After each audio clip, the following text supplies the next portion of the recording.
बेटा कल मैंने आपको पढ़ाया था तो उसी की थोड़ी सी रिवीजन होगी। क्या पढ़ा था? सबसे पहले मैंने आपको बताया था कि ये सॉल्यूट क्या है, सॉल्यूट। ठीक है, दूसरे नंबर पे आता है सॉल्वेंट। क्या आता है? सॉल्वेंट। उसके बाद आ जाता है सॉल्यूशन। इनमें फर्क मैंने आपको बताया था कि सॉल्यूट क्या है, सॉल्वेंट क्या है, सॉल्यूशन क्या है। यही आपका आज का एसएलओ है। यही आपने सीखना है कि सॉल्यूट क्या है, सॉल्वेंट क्या है और सॉल्यूशन क्या है। तो सॉल्यूट क्या होता है? सॉल्यूट क्या है? हल होने वाला। सॉल्यूट को उर्दू में कहते हैं हल होने वाला। और सॉल्वेंट होता है हल करने वाला। हल करने वाला, ये तर्जुमे का मसला है, हल करने वाला। और सॉल्यूट और सॉल्वेंट दोनों को मिलाएं तो क्या बन जाता है? सॉल्यूशन। क्या बन जाता है? सॉल्यूशन बन जाता है। अभी हल करने वाला जो है ये क्या है? अभी चीनी और पानी का अगर सपोज हम सॉल्यूशन बनाते हैं, पानी के अंदर हमने चीनी को डाल दिया, इसको हल किया, तो इसमें चीनी जो है वो क्या होगी? सॉल्यूट होगी या सॉल्वेंट होगी? सॉल्यूट। सॉल्यूट क्यों होगी? क्योंकि ये हल होने वाली है। हल होने वाली है।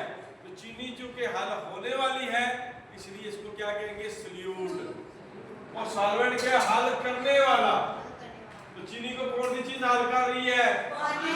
तो पानी क्या होगा? सॉल्वेंट। पानी क्या होगा? सॉल्वेंट। चीनी क्या है? सॉल्यूट। पानी क्या है? सॉल्वेंट। और दोनों को अगर मिला दे तो क्या बन जाता है? दोनों को मिला दे तो क्या बन जाता है? सॉल्यूशन। ठीक है जी। तो ये आपका सॉल्यूशन की तरीका है। सॉल्यूशन क्या है? जिसमें सॉल्यूशन एक ऐसा अमेजा है जिसमें सॉल्यूट और सॉल्वेंट को आपस में मिलाया जाता है। यह सॉल्यूट और सॉल्वेंट का यकजान मिक्सचर, यकजान अमेजा सॉल्यूशन कहलाता है। समझ आ गई इसकी? अभी आगे मैंने जाके आपको बताया थे दो तरह के सॉल्यूशन है। एक को कहते हैं सैचुरेटेड सॉल्यूशन और एक को कहते हैं अनसैचुरेटेड सॉल्यूशन।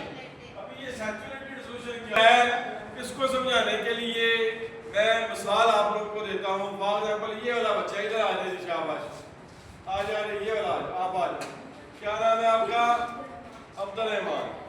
ये आपको मिसाल के तौर पे समझाते हैं कि सैचुरेटेड सॉल्यूशन क्या होता है। अब्दुल रहमान जो है, कल मैंने आपको एग्जांपल दी थी, इसको भूख है 3 रोटियों की। कितनी की? 3 रोटियां। अगर हम इसको आधी रोटी देते हैं तो क्या ये सैचुरेट हो जाएगा? सैचुरेटेड को उर्दू में कहते हैं सैरशुदा। क्या कहते हैं? सैरशुदा। और अनसैचुरेटेड को गैर सैरशुदा। यानी पंजाबी तुसी कह सकते हो कि रज्जे आ। सैरशुदा मतलब रज्जे आ और गैर सैरशुदा मतलब हले गुंजाइश तो है, रज्जिया नहीं, भूखा भी कह सकते हो।